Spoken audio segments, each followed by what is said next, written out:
પંચમહાલ જિલ્લાના ગોધરા ખાતે જિલ્લા કૌશલ્યોત્સવ 2025નું આયોજન કરવામાં આવ્યું હતું।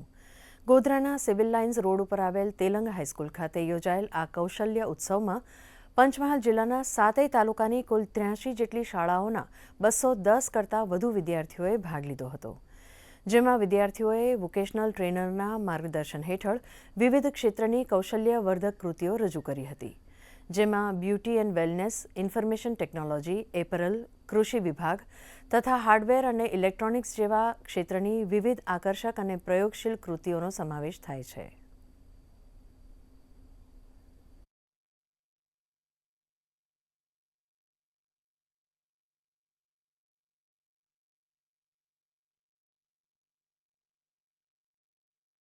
આજરોજ પંચમહાલ જિલ્લાની અંદર 83 કૃતિ રજૂ થઈ છે।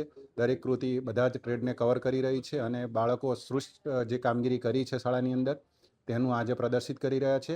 આજે જે પણ નંબર વિજેતા થશે, નંબર પ્રથમ આવશે, તે રાજ્ય કક્ષાએ પાર્ટિસિપેટ થશે। તમામ શાળાઓ દ્વારા વોકેશનલ શિક્ષણની અંદર સુંદર કામગીરી કરવામાં આવી રહી છે। નવી શિક્ષણ નીતિની અંદર પણ વોકેશનલ શિક્ષણને જ્યારે ભાર આપવામાં આવી રહ્યો છે, ત્યારે પંચમહાલ જિલ્લાની અંદર લગભગ 201 ગ્રાન્ટેડ શાળા, 19 સરકારી શાળા અને પૈકી 74 શાળાની અંદર વોકેશનલ શિક્ષણ હાલ કાર્યરત છે। અમે જિલ્લા કક્ષાએ કૌશલ્ય ઉત્સવમાં ભાગ લીધો છે। અમારો વિષય બ્યુટી એન્ડ વેલનેસમાં અમે એક પ્રોજેક્ટ તૈયાર કરીને આવ્યા છે। અમને અહીંયા આવ્યા પછી ખબર પડ્યું કે પાર્લર ફક્ત છોકરીઓ નથી લેતી, આજકાલના યુવાનો પણ લે છે। અમે ઘરે આ વિષય લીધા પછી અમને ઘણો સારો અનુભવ થયો છે।